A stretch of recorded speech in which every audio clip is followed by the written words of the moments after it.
welcome to Found in Translation, a weekly-ish exploration of one fellow's translation of the Christian scriptures, one chapter or two at a time. I'm Brandon Rhodes, and across the internet from me is the translator himself, Brandon Johnson. Hi, Brandon. Hey, Brandon. Good to see you this morning. Our guest co-host today is Elle, who is a Christian anarchist and host on The Word in Black and Red, a fantastic podcast. If you need to balance out your New Testament from here with some Hebrew Testament, dive in there. Great group, great conversations. She's also a member of the Industrial Workers of the World, is a board member at her church, and enjoys gardening and spending time in nature. Elle's pronouns are she, they. Welcome to the show, Elle. We're glad you're here. Thank you for having me. Hi, Brandons. Hello. With the set in unison. So, before we dive into the text, it'd be good for folks to get a little better sense of like what your world is like. What are you scheming on these days? What gets your heart and mind abuzz and your hands dirty? Well, I've been getting much further involved in the local organizing that's going on around me.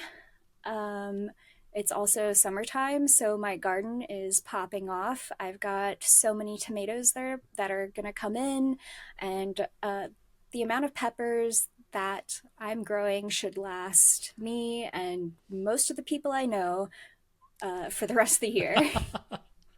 That's great. All right, next question. What's your relationship with the Bible been like, and how's it feel these days? Well, it's had its downs and ups, and we're on an up lately. It kind of has to be an up if I'm going to be working on the Word in Black and Red and having to engage with it so often.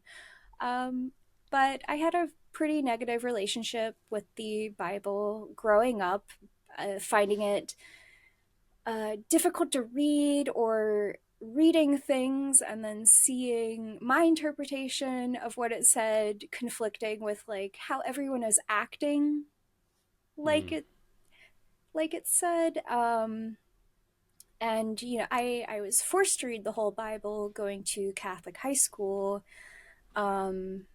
just the freshman year, and that didn't, it's going through the Bible so quickly doesn't leave a lot of room for like exploration and growth, and it's just kind of like getting things done off a checklist, so your grade doesn't drop. So but I've got a quite good relationship with the Bible now, especially after using the Common English Bible for my like main translation. That's a really good one, although I have really enjoyed reading your translation of the New Testament. It's been very fun now that I know what it is. Yeah, you're very kind. I appreciate that. All right, so this week we are talking about Matthew chapters 12 and 13. As with all episodes this season, we're going to be doing that with a particular focus on reading from a context of authoritarianism, and reading it as a text against authoritarianism. It's written under authoritarianism. How many times can I say that long word? And if you haven't had a chance to read Brandon's translation, for those of you watching, we're going to have it up on the screen in a minute. If you're listening, hi podcast listeners, you could hit pause and swipe over to your episode notes. We've got a link in there to read these chapters there. So as always, don't miss the footnotes. There's a lot of nitty-gritty nerdery there. So go ahead, hit pause, and give it a read. All right, everybody, welcome back. Brandon, would you please start reading that first chunk of Matthew 12? Yeah. Around that time, Jesus traveled through fields on Shabbat. His students were hungry, and they started to pick grains of wheat and eat them. When the Pharisees saw, they said to him, "Look, your students are doing what isn't allowed to be done on Shabbat." Jesus responded, "Haven't you read what David did when he and his companions were hungry? How he went into the house of God and ate the bread of the presence, which he and his companions were not allowed to eat, since it was only for the priests? Or haven't you read in the Torah that every week the priests in the temple treat Shabbat as an ordinary day but are guiltless? I'm telling you that something more significant than the temple is here. If you knew what this means, I am pleased by committed compassion, not a sacrifice, you would not have made a judgment against the guiltless. You see, the Son of Humanity is Lord of Shabbat. Jesus moved on from that spot and went into their synagogue, and, notably, someone was there who had an atrophied hand. The Pharisees asked Jesus, "Is it allowable to heal on Shabbat?" so that they could have an excuse to accuse him of something. However, he answered them, "Wouldn't any one of you, if even a single sheep fell into a pit on Shabbat, wouldn't you grab onto it and lift it out? A person is so much more valuable than a sheep. Therefore, it's allowable to make things well on Shabbat." Then he said to the person, "Stretch out your hand." The man stretched it out, and it was restored and was as healthy as the other. So the Pharisees left, and they conspired against him, how they could destroy him. When Jesus learned about it, he withdrew from there. Large crowds followed him, and he healed them all, but he warned them seriously not to expose him. In this, the words of Isaiah the prophet were lived out, where he said, "See my servant, whom I have chosen, my loved one, with whom I am deeply pleased. I will breathe my life breath over him, and he will announce a message of justice to the peoples. He will not shout or call out, nor will anyone hear his voice in the street. He will not damage a crushed reed, and he won't extinguish a smoldering wick, until he has pushed justice to victory. The peoples will place their hope in being identified with him." The word of the Lord. Thanks be to God. So, when I first encountered this text, like the surface level is just like, ooh, Jesus is so sassy. But Jesus is being so much more than sassy. And we see it later when the religious authorities demand proof, but he's going out proclaiming the action of God as Mhm. as what is right, and getting caught up Yeah. in the, are you supposed to heal people on the Shabbat, is Mhm. a it's an authoritarian tactic to get you to stop doing the right thing, even Yep. when you know it is right. I mean, he Yep. Because brings the up rules are more rescuing. important than people. Yeah, the rules are the idol uh, Mhm. that the authoritarians are worshiping, instead of, you know, the living God of action. Yeah. Yeah. They're using That's a good way to put it. Yeah. yeah, Sabbath is this humanizing counter imperial practice of yeah, Pharaoh says every one of your days is his to build those pyramids. No, no, no, no, no. There is time enough in this world to rest. Scarcity does not get to claim every single day. Sabbath is a great and revolutionary and anti exploitation sacred practice. Hmm. And they're grabbing it by the wrong end and hitting people Mm-hmm. with it. Right? Mm-hmm. And they're turning it into some sort of fucking gotcha when Right. they're Yeah. just Yeah. feeding themselves and then later on, healing somebody. Hmm. Like, Shabbat is the day of rest, but even on your day of rest, like, you could go hungry, like you could get hurt, you still will need help, and someone looking upon you with compassion and helping you isn't them working on the Shabbat. That is pleasing God with their compassion. Hmm. Yeah. So many analogies for how that kind of thinking shows up. Uh, Even just in follow these rules, which I disagree are even in the scripture, Mm-hmm. let alone should be followed, about don't be gay, right? And it's like, oh yeah, even if it were there, following the rule hurts people, and applying the principles here, it's like, no, people are more important than the rules. Yeah, and uh since I have to go through the Old Testament all the time, I tend to go and look things up further in the Midrash. And, there can be all of these arguments and interpretations, like with Leviticus, all of these very specific rules, but a through line in like where people can't come to some sort of an agreement, where rabbis can't agree, the kind of the guidelines there is to choose the most compassionate thing, like choose the compassionate one, so you don't end up hurting people. And these religious authorities are displaying a distinct lack of compassion. Absolutely. Yeah. Yeah, it's not complicated. Like, No. you guys are being assholes. Like, come on. Like, people need care. The sheep, if you had a sheep, you'd take care of it. Like, he's basically saying, he's not calling them names like I am. He's just saying, don't you guys have a heart? Like, I know you do. I know you have a heart for your sheep. But if if their mother was sick, would they not take care of their mother on the Shabbat? I mean, maybe not. Maybe not, because they're Maybe not. such sticklers for these rules. I mean, think of the people. I mean, these anti-vaxxers that in Texas who, like, their kid died from measles, and they said maybe this will glorify God, or like this is part of His plan. We rejoice at some level in our child's death because we were faithful to God by not vaccinating them.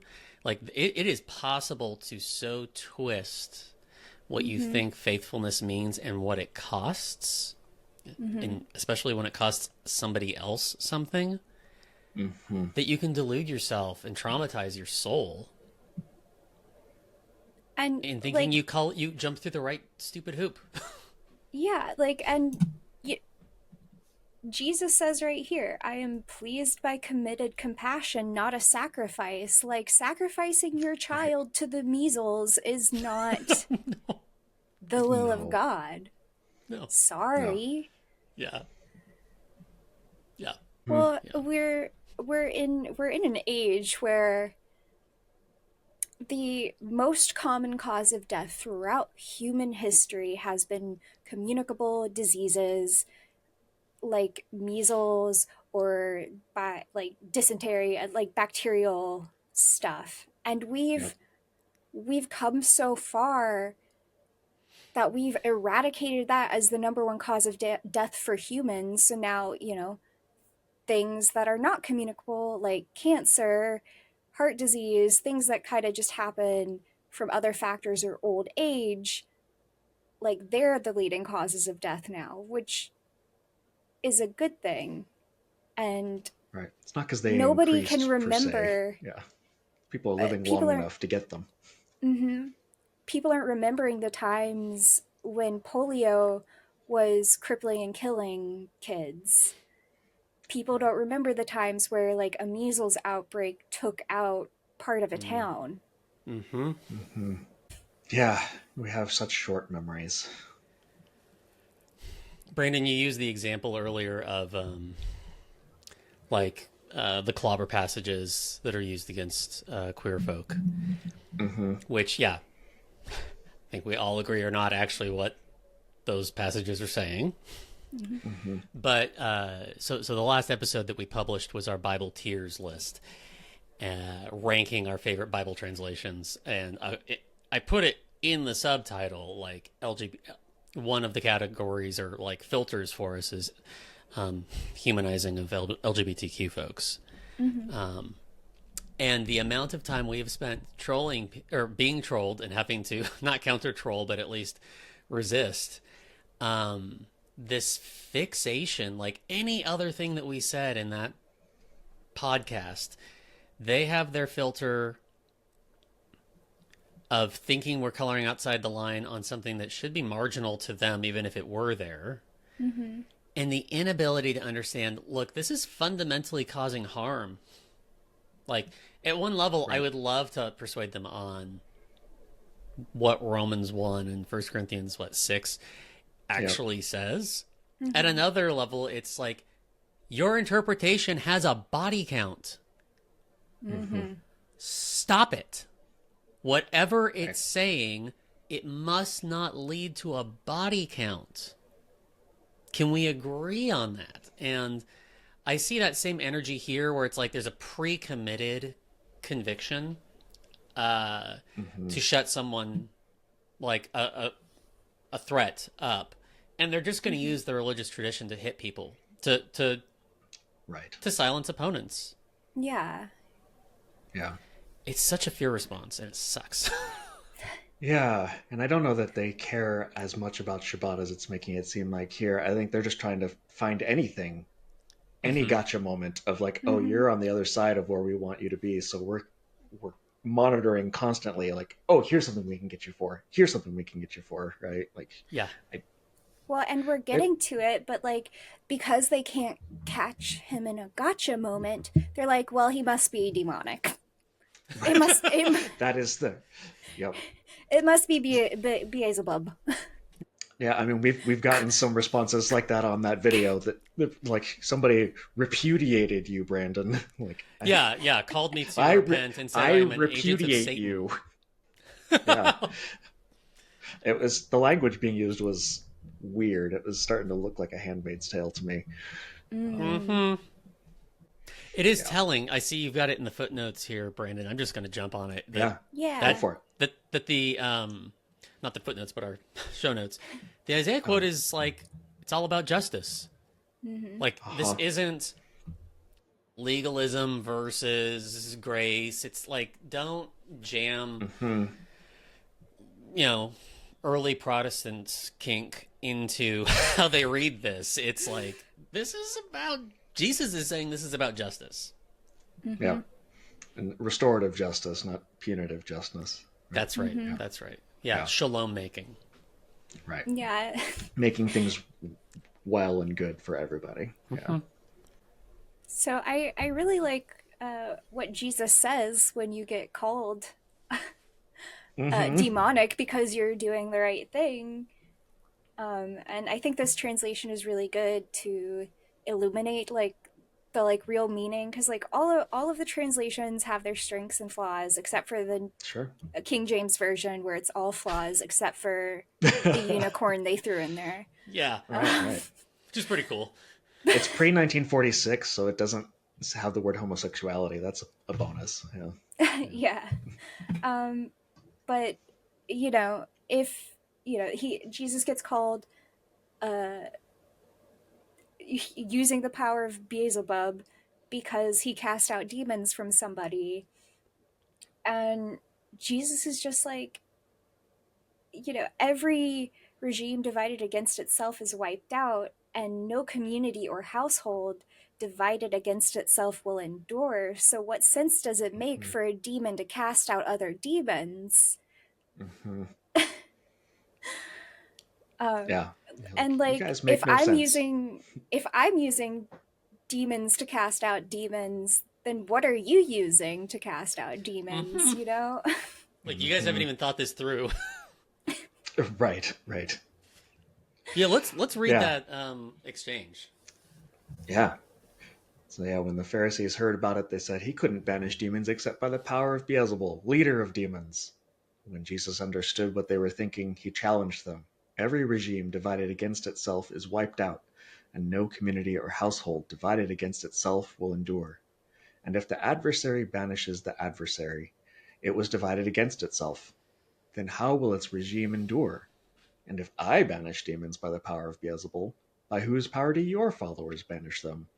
By that logic, they will be your judges. But if I banish demons by the power of God's life breath, then God's reign has arrived before your eyes. I can go through the end of the paragraph. Yeah. How can someone go into a strong person's house and steal their property if they don't tie up the strong person first? Only then do they rob the house. Whoever is not working with me is working against me, and whoever doesn't join me in bringing people together drives people away. Because of that, I'm telling you, every deviation and contemptuous speech will be let go for people, but speaking with contempt against the life breath will not be let go. It'll be let go for anyone who says a word against the Son of Humanity, but it won't be let go for anyone who says something against the sacred life breath. either in this age or in the age to come. Or look at it this way. Show me healthy fruit, and the tree is healthy. Or show me rotten fruit, and the tree is rotten. A tree is discerned by its fruit. You children of vipers, how can you who are corrupted say anything wholesome? The mouth speaks what overflows from the heart. The wholesome person spreads wholesome things from their wholesome inner storeroom, and the rotten person spreads rotten things from their rotten inner storeroom. I'm telling you, on the day of justice, people will make amends for every careless word they've spoken. You will be shown to be just based on your words, or you will be determined to be unjust. Yeah, this is exactly the kind of stuff I've been thinking about as we've been dealing with trolls. Yeah. I mean, well,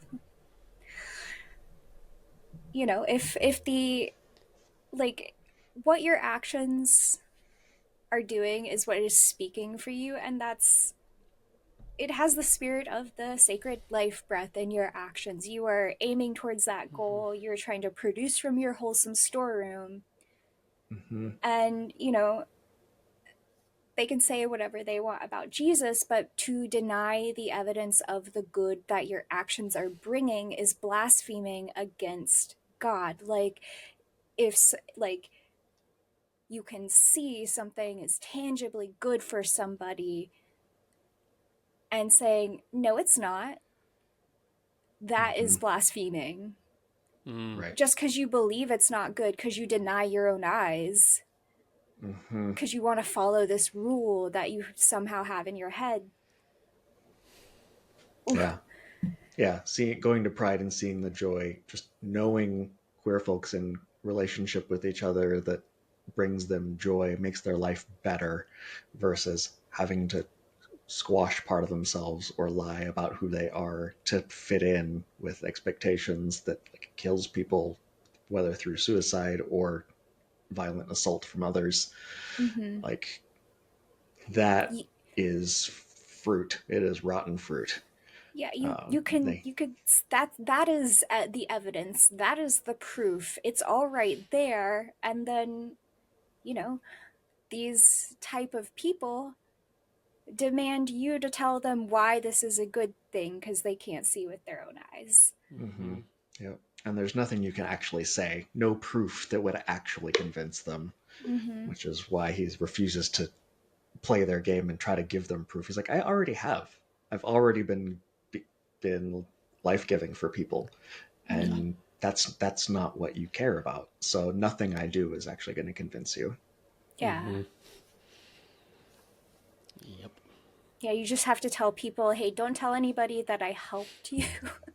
Keep Mm-hmm. me a secret so I can keep doing this, you know? Mm-hmm. Because there are people opposing me because I'm helping people. Mm-hmm. Right. Sounds familiar in our own political world. Yes. You Yep. are not sufficiently bullying towards those people. Right. Mm-hmm. Makes me think of the Sorry? judge who was indicted for helping an immigrant not get arrested by ICE. It's like, Right. oh yeah, let's punish her for trying to keep this person's life better. It's madness. I mean, the whole immigration thing in the United States of like the exponential level of harm caused by what they think is faithful enforcement of these things. I mean, there's no good faith inner logic, I don't think, to the mass deportation people. It's just harm and, They and just exile. want it. Yeah. There's a lot of them who are coming out and saying, "Oh, I genuinely thought it was like just the criminals and like cleaning up the gangs that they were propagandized to believe were everywhere." Yeah. I mean, if they're seeing the fruit and recognizing this isn't what I thought it was going to be, that's good. That's good. Like, that's a Yeah, good thing. absolutely. Yeah. Yeah, like we shouldn't be ripping families apart or sending like 2-year-olds with cancer who are also U.S. citizens. We shouldn't be participating in human trafficking. Just sending them off to whatever country we want. Mm-hmm. Mm-hmm. To work life sentences of hard labor in a Yeah, foreign prison. yeah. Outsourcing gulags to other countries. Yeah, it's like Well, the concentration camps weren't in Germany first, so Right. yep. Yep. That's how Yep. it starts. Yep. Yeah.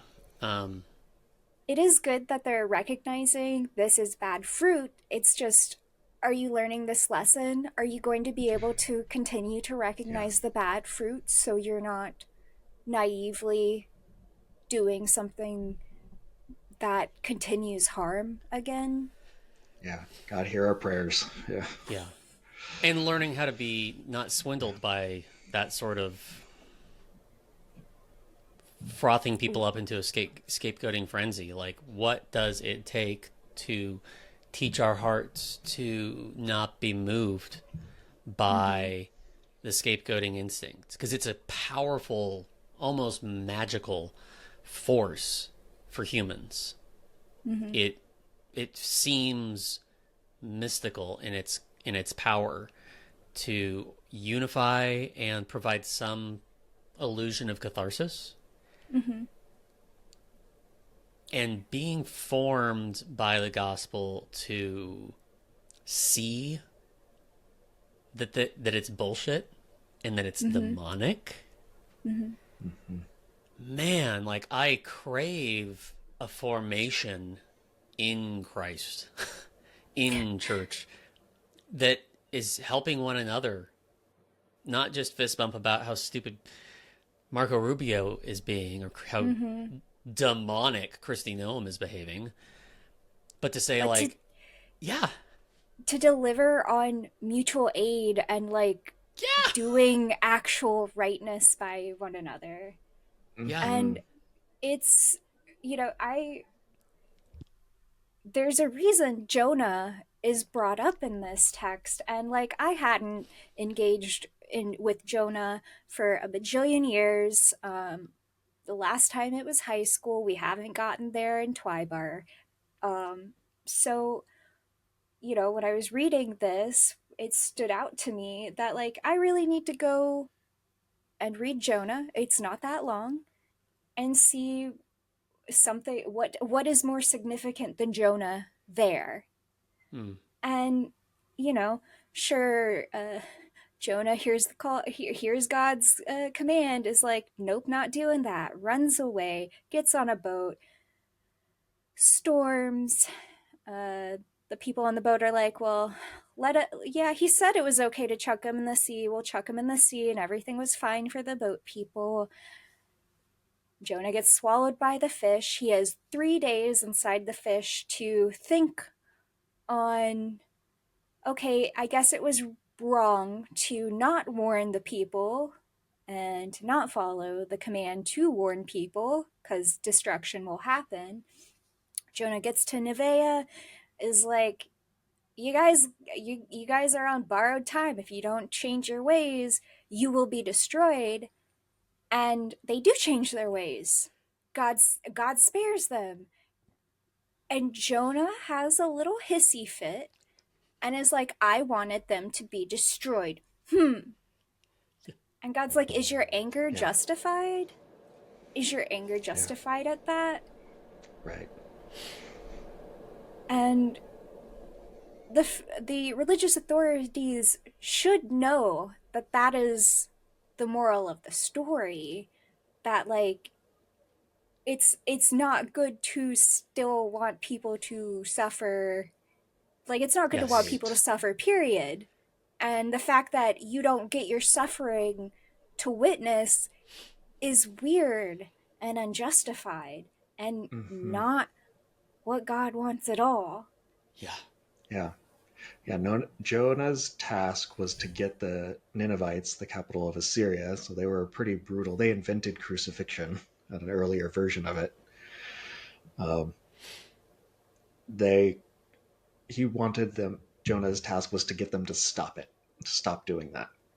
He succeeded. He should rejoice. Mm-hmm. Like, there's a couple of ways to make people stop it: by force or by getting them to join the party of mutual aid and goodness for everybody. And that's the one they chose. And that is reason to celebrate. yeah, The Ninevites And are what is more important than Jonah in this story. yeah, and like that's the justice that God was seeking in that story. Like, God was not looking for the excuse to kill all of them. And that's what these authoritarians are looking for. They just want an excuse to like spread that anger and harm and push it on somebody else. Mm-hmm. Yeah, Jonah slaps. Like it's such a good story. It's pretty cool. Yeah. For looking at that insider outsider dynamic and nationalism and just having our hearts be held captive by punitive or corporal punishments, violence. I mean, that's the work, is to get the soldier out of our head, get the cop out of our head, get the the violent radical out of our head. He was disappointed by shalom breaking through and people turning to the ways of Yahweh.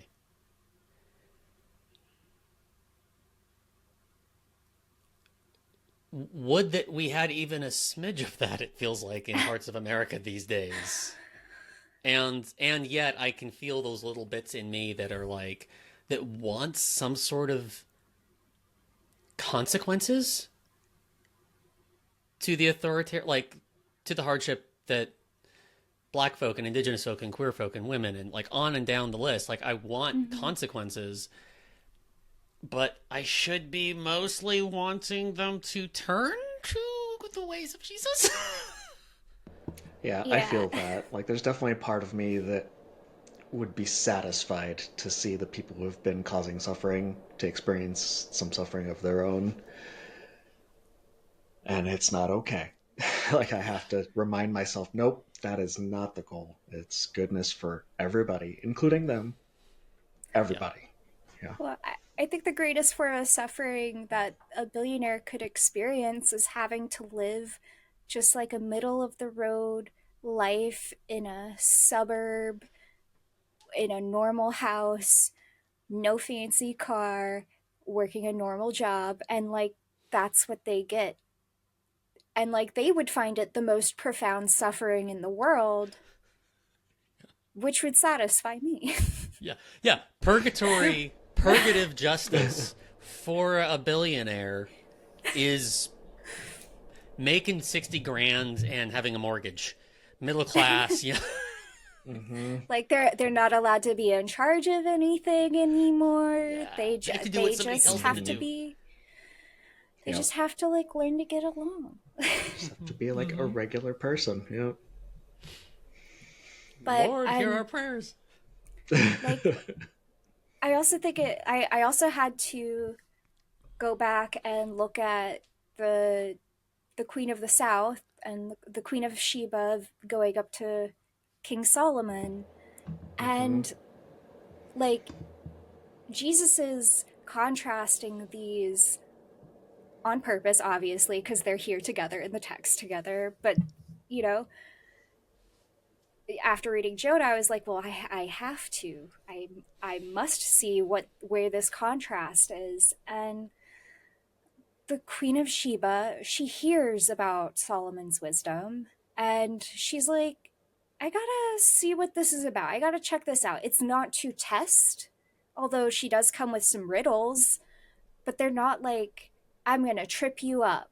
They're just like, I just want to see if you can answer these.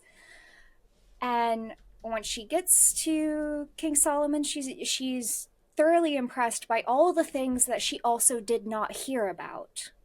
And she comes curious to witness what it is and just to see for herself and make a judgment for herself. And that is so diametrically opposed to what these religious authorities are doing to Jesus when they're like, well, we want to see what this Jesus guy is about. And oh, he's healing people? He's taking care of he's feeding people?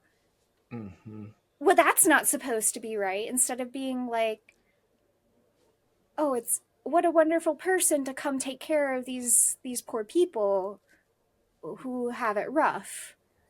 Yeah. Like, they're not coming to Jesus curious. Like, they're not coming with real questions. They're coming with traps. Right. Yeah. And it's not curiosity, it's just traps. Yeah. Be And curious, that, not judgmental. Yeah. well, Mm-hmm. that's something we have to be on the lookout for. Like, this teaches us how to recognize who the authoritarians are. Like, this Mm-hmm. is important for us, to recognize for our own safety too, so we can Right. continue to do the work that we're doing. Yeah. That's why it's so important to look for the fruit, is to know who's safe. Yeah. Well, it's also why, like, we can't really get caught up into, like, these online debates. There was just the one with, it was originally titled "A Christian versus 12 Atheists." Um, Yeah. and then it was just changed to Jordan Peterson versus 12 Atheists, because Uh-huh. he would not say he was Christian or anything, which is the Yeah. So funniest thing in weird. the world. Wouldn't even call himself Catholic. Funniest thing in the world. But, like, that's, like, this is why Matthew is still so important to us today. Like, all of this stuff is so completely applicable. Yeah, absolutely. Yeah, let's jump into Parable time. yeah. Which, the parables, like, actually going through and reading the Queen of Sheba part in Kings, Yeah. Yeah. definitely helped with, like, because Jesus' students approached him and asked, "Why are you speaking in parables in the first place? Like, what's this deal?" Mm-hmm. And it's because Jesus is speaking to a large and mixed crowd, and the parables are designed to spark curiosity and introspection and reflection, and to, like, Mm-hmm. tickle the, like, well, I think I want to see what this is about. I want to try to understand better. It's to draw out a desire for understanding in some people. And Mm-hmm. some people are just Mm-hmm. not going to have that desire, so they have ears but they don't hear, they have eyes but they don't see. Like, Mm-hmm. that's what I get from Jesus saying all that stuff. Yeah. And you connecting it to the Queen of the South, the Queen of Sheba, like it occurs to me that kind of Jesus, by speaking this way, is connecting himself preferentially with the African woman over and above the most powerful domination Mm-hmm. based king that Israel ever had. Mm-hmm. Damn. I appreciate your point about the parables, how it, like, you need to work for it. It's not meant to be like, there's ways of doing community political organizing or theological and religious formation that is really just an info dump, and this is the truth, accept it, here's the party line. It's a Mm-hmm. really broken pedagogy.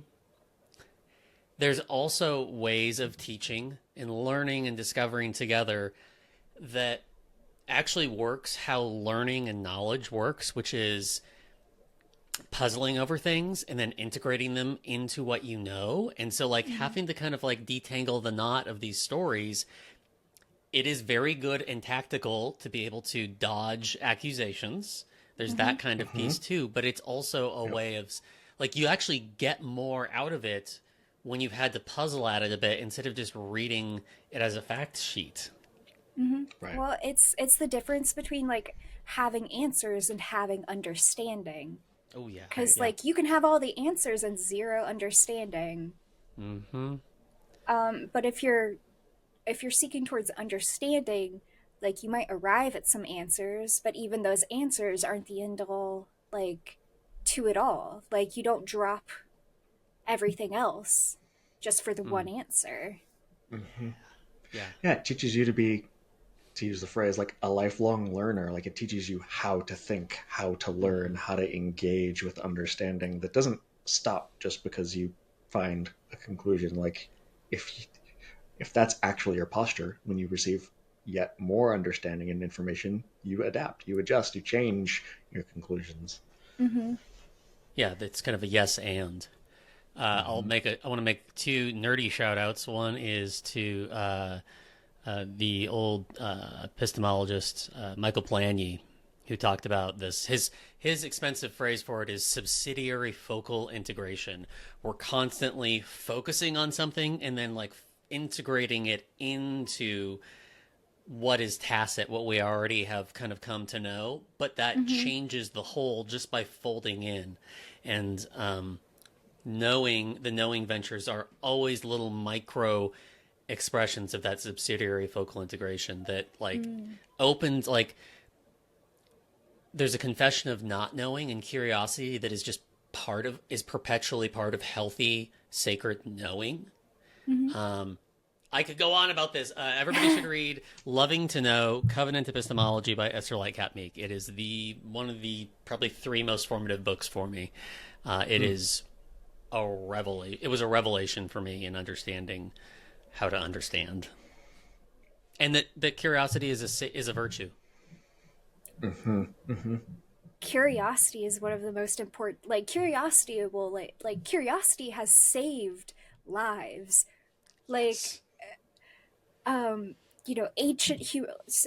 My background is anthropology, specializing in archaeology. So like I've got like this whole host of like human knowledge in my brain.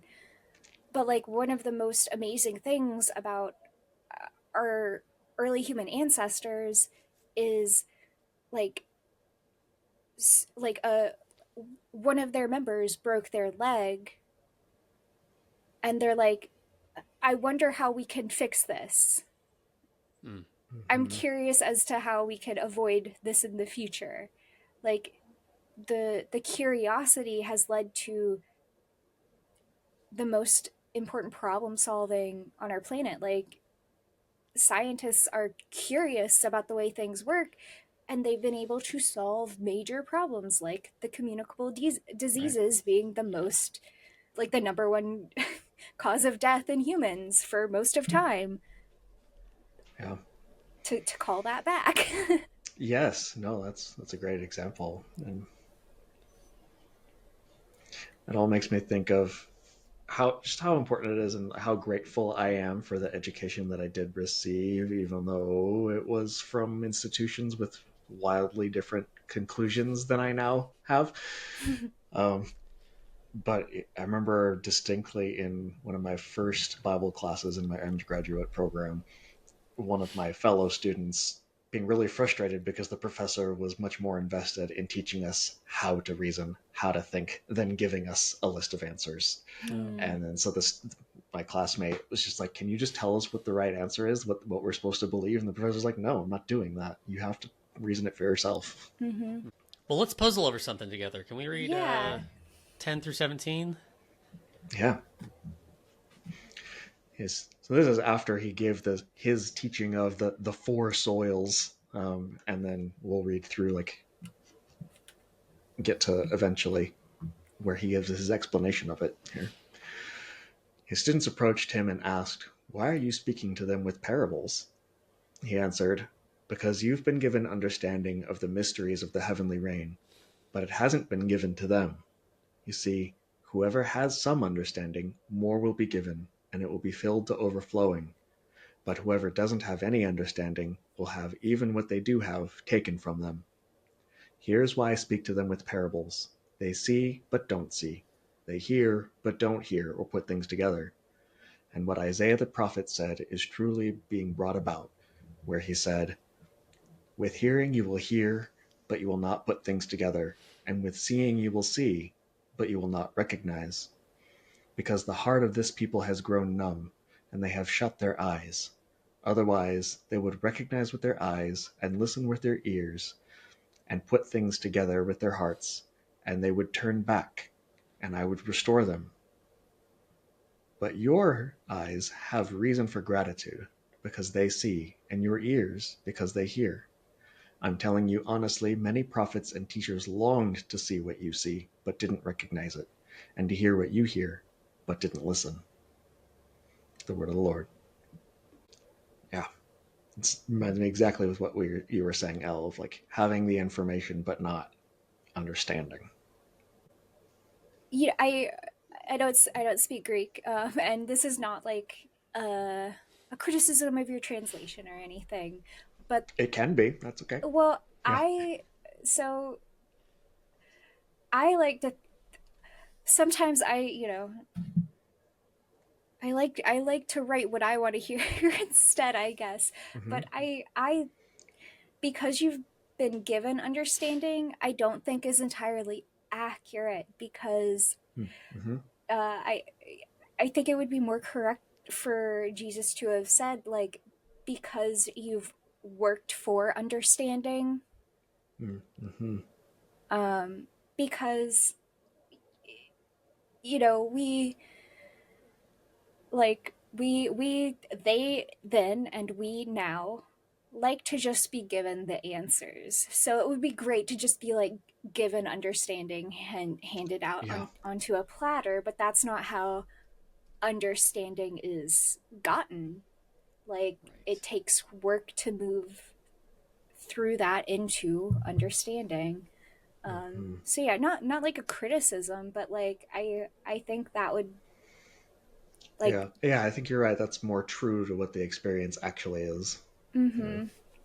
And like you know perhaps Jesus is saying it like this, because some of the students like are still struggling with working through to understanding, because like well if they got it they wouldn't ask Jesus the question of like why are you talking, but they're still like asking that question like why do you speak in parables is a seeking of understanding. So like I mean they are working for it. Mm-hmm. Mm-hmm. Yeah, now you've got me curious. I'll have to go back and look at the Greek there.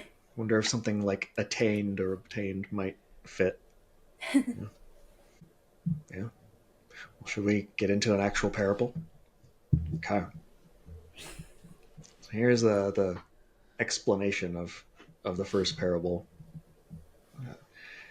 Therefore, listen to the parable of planting seeds.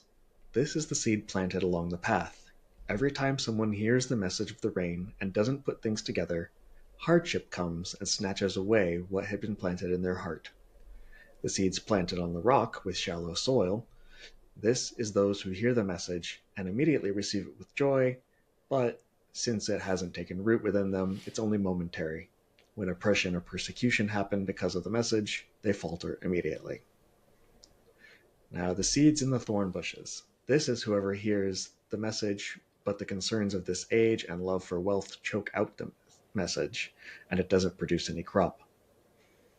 Finally, the seeds planted in the fertile soil. This is whoever hears the message and puts things together. They will produce crops, some multiplying by 100, some by 60, and some by 30. I remember, like, this is one that I've heard taught so many times, and it's always, like, really judgmental about the first Mm-hmm. three. Mm-hmm. Um, it's like, these are the bad people, and then these are the good people who actually believe Jesus, the final one. That's actually why You, I kind of hate that Jesus explains any of them. mm-hmm, And um because when I read just like the parable on its own, like all of that territory, those types of soil, those paths, they're all inside me. And mm-hmm. That's as a good point. I've developed like as I've become a gardener and I realize like I can amend the soil, I can pull out the thorns and weeds to prepare uh, to prepare my plants. I cannot stick them in the burning sun and learn what the right conditions are for these plants. Like I can do that internally to turn my rotten storeroom into a good storeroom, or my like barren wasteland inside into a thriving garden. So, like having an explanation in the Bible, it's not supposed to be the explanation for this parable. You're supposed to draw out more, even if Jesus is explaining to his students, like, this is a way to look at it in one extent, and that, like, people can change into, like, you can turn yourself into good soil. Like So in the you're story not of just Jonah, like sequestered right? in Yeah. one group forever, and you're bad because you're bad. Yeah. Well, It's should we to just end recognize. there? Like, that's. I think this is good. I don't know if we have anything else to say. That's. Yeah. Parables shouldn't be used to hurt and shame people. Yeah. Yeah, I love that imagery of cultivating the garden, amending the soil, taking care of the plants, and yeah, like knowing what conditions are right for which plants to thrive. Yeah. Yeah. Which takes work and understanding, and it's not just given. Yeah, it Yes. takes Yeah. time and patience and listening, attentiveness to why is this plant growing here, and why is it out competing the healthy plants? Like, it takes a lot of time to listen and learn and ask Well, questions of other people about how to heal that soil. another thing too is you can buy a gardening book, read all the advice online, follow it to a T, and it doesn't work. Following the rules don't necessarily work because they're not right for your situation. Yes. Yeah. Yep. Yeah. And plants are living things, and the microbes in the soil are living things, and like all it's just we can't control everything. What catches my attention too in Jesus' explanation of it is that two of the three like non-fertile soils are about suffering. It's not about them doing anything wrong, really. And it's very similar. You think about like disability and like what's disabling, having a physical condition or a society that prevents you from living your life when you have that condition, when they could easily just change how society is structured. And I think the same thing is here, is like people are being prevented from thriving, from really digging into the message and flourishing in this message, because the culture and how we treat each other is so soaked in oppression and persecution that it makes it impossible.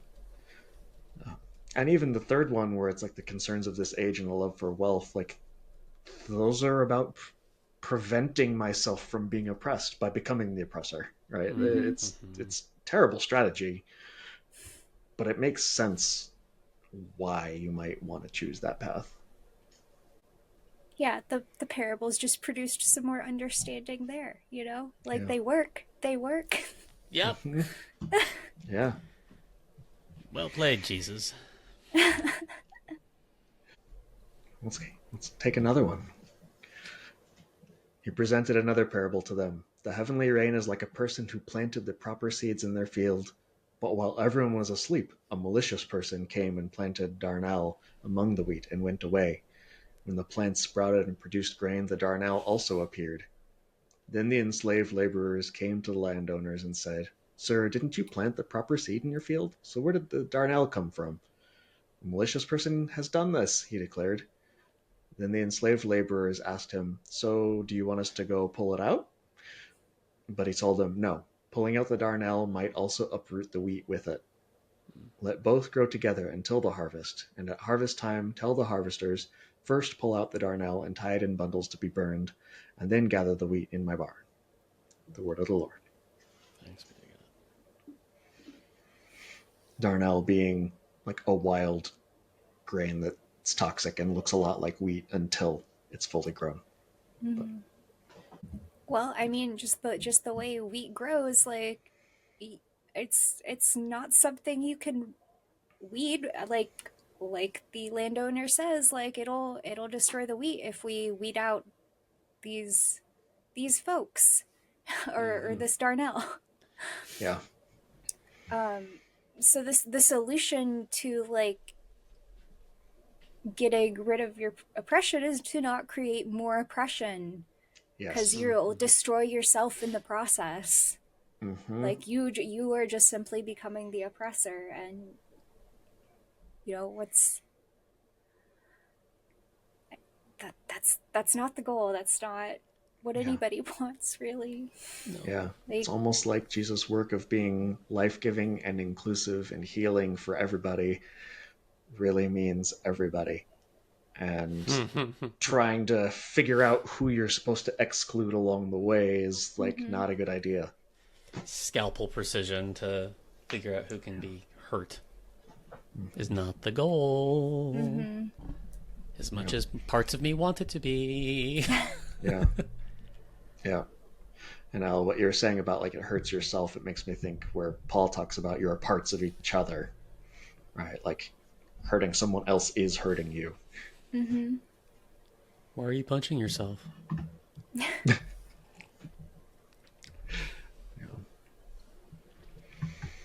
And like even if you're like in a terrible thing and you have to use self-defense and you end up hurting somebody else, like you're not left with no trauma.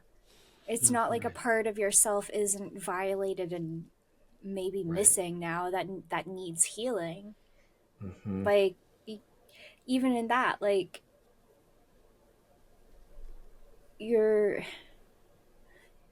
bit of self is harmed by it. Even if it was justified self-defense, like a part of you is like a little bit hurt.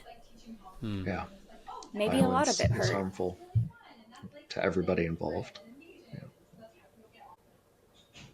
Yeah, that makes me think I'm a mental health therapist, and I haven't worked with a lot of veterans, at least about their service. I have one, but in general, like I think a lot of the trauma that veterans end up working through, some of it is about losing comrades and being exposed to death that others inflicted, but a lot of it is also about processing through like I somehow was able to be the person who did this.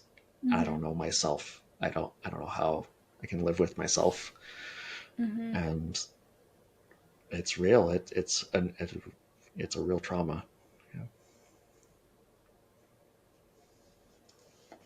God, and it's a trauma that is just washed over with the platitudes of just mythology that we use to cope with this belief that their violence is what keeps us free or saves us in any way. Like there is harm in this reflexive thank you for your service. It's perpetuating. For some, I'm sure it is a short-term salve, but I don't know. Yeah. I have heard people talk about how being told that like is like a knife to their heart every time. Yeah. Yeah. Yeah. I had a brother-in-law who had a lot of PTSD from Iraq, and the kind of suffering he bore was in part a loneliness because even his own family couldn't. His dad, who was a Vietnam vet, could only run the flag up the pole and talk about him as some sort of goddamn hero, and it's like we couldn't acknowledge the suffering and the hurt. It ached. It sucked. Like, yeah, I was talking to somebody yesterday about how I say thank you for your service to with sincerity to social workers and baristas and teachers, and like city planners even. Like, it's sincerely, we can't just reserve that gratitude just for male dominated positions with guns. But what do I say to veterans? There's this scene in Curb Your Enthusiasm where a veteran comes over for dinner, and like one person after one person says, "Oh, nice to meet you. Thank you for your service. Thank you for your service." And Larry says, "Hi, Larry David. Nice to meet you." And the veteran, like, he feels so slighted by it, and they're like, "You fucking asshole! Why didn't you say thank you for your service?" But it's got me wondering, like, I mean, I don't want to try stirring up shit at every corner, but I'd much rather say, "I'm sorry you had to go through that. I hope you're getting the support you need." Mm-hmm. Like, it's compassion, but it would be offensive to people who are using the flag as a prophylactic against the trauma and violence that is there. Mm-hmm. Yeah. And also thinking from the therapy side, like they may not be ready to Yes. look at it from that softer side Yeah. yet either. But yeah. I'll just say something in the middle like, "Sweet pension, dude. Uh, did you get free I college hope you're for getting it?" your benefits. Yeah, did you get... Yeah, right? Shame about Yeah. veteran affairs. Yeah. Yeah. Yeah. Oh, here's the explanation of the Darnell on this, his version anyway. So Mm-hmm. then Jesus dismissed the crowds and went back into the house. His students approached him and said, "Explain the parable of the darnel in the field to us." So he answered, "The one who planted the proper seed is the Son of Humanity. The field is the whole world, and this proper seed is the children of the rain. The darnel is the children of harm. The malicious person who plants them is the false accuser. The harvest is the completion of the age, and the harvesters are messengers. Therefore, just as the darnel is collected and burned up in a fire, that's how it will be at the completion of the age.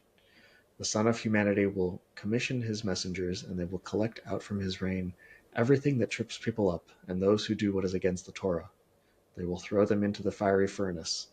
There will be weeping and teeth gnashing there. Hmm. Then those who live justly will shine like the sun in their Father's reign. Whoever has ears, listen." Word of the Lord.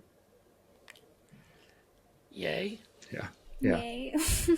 I get some Daniel and Okay. the fiery furnace imagery there, like the fourth person shining like the sun, and Oh, yeah. But otherwise, it's kind of intense. I mean, uh, again, I don't like when Jesus comes down to explain things, Mm-hmm. because you know, I imagine when Jesus was like actually doing his teaching, like there were much more explanations than this like little bit that we get here, Mm-hmm. and what we do get, it makes people think that like there's going to be an end of the world, and the bad people are gonna burn up and the good people are gonna be saved, and Mm-hmm. everything's gonna be like that. And Yeah, yeah, yeah. Which I think over and over references to the fire in the Hinnom Valley is about Jeremiah and the images of bodies being burned in piles because there's so many dead from invading an army that they can't bury them all. And here it's a reference to the oppression under Nebuchadnezzar in Daniel and the suffering that's being done under an oppressive rule there. Like mm-hmm. living as children of harm, of lobbing false accusations at people, trying to dehumanize them and mistreat them based on probably things like eating some grain on Shabbat and healing someone on Shabbat. Uh, that's what builds the kind of world that leads to that kind of suffering from oppression. Yes. Mm-hmm. Yeah, like the empire is built on those little micro aggressions and steps and weaponizations to activate fear. Mm-hmm. Oppression is the mask of fear, I think they say in Andor. um, and it all, that's where, and that I find that to be the interesting work of like a lot of constructive anarchist stuff, as well as healthy forms of discipleship here, is how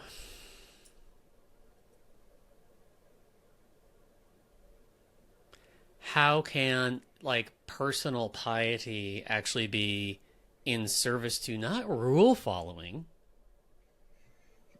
but contributing to a healthy society that is resilient? Like, does my heart have resilience? Does our shared imagination have resilience to the temptations to weaponize something like the Sabbath? Right? Right. Feels like there's an echo through all these parables. Like, it's about mistreating people and oppression and harm and persecution versus living in a way that promotes well-being and shalom for everyone. That kind of justice over and over and over. It's almost like Jesus really wants us to get that.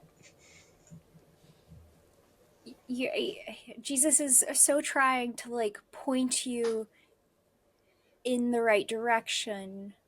Like, you have to walk down the path yourself. Like, someone can go with you, but you have to do the walking down that path. And some people will, some people won't. Like, some people like you can't spend all of your time like working on people who, like, you spend time with them, but like they're just not getting it. And you can be working on something else that does take you further down that path together. Yes. Yeah. Yeah. I think, and we're not rooting out the Darnell in the meantime, right? Like, we just Like, keep we shouldn't being faithful. be, yeah, we shouldn't be worried about like we're the ones to like sort out and discern like who will be that. Like, we can recognize like using other parables, like bad authoritarian tactics, but like Jesus didn't spend all his time arguing with the religious authorities. He tried to move on to help people. So Yeah, they're picking up, they're starting all this shit. But, yeah. He named the fruit when he saw it. Like, let things, once it becomes clear, like, we're not just sugarcoating things, right? Just ignoring real problems and real harm. Yes. But people are going to recognize the signs or not. And trying to force people to get it doesn't help. Spend your time lead a helping horse the to people water. Yeah, absolutely. You can lead a horse to water. You can't make them drink. Oh, man. Yep. Well, I can make us have to wrap up. We are at our time. I mean, we can keep talking. With all your power. First, yeah. I have to say the things first. Thank you so much, everybody listening and watching, for your company on this leg of the journey. And thank you, Elle, for sharing your wisdom today and your insights. It was good to have you here. Thank you so much for having me. It was so fun. I had a great time. Yeah, we did too. The easiest way to support Found in Translation is to leave us a rating or review on whatever podcast player or website you are enjoying this on, especially YouTube and Apple Podcasts. That teaches the robots to tell other people that you had a good time here.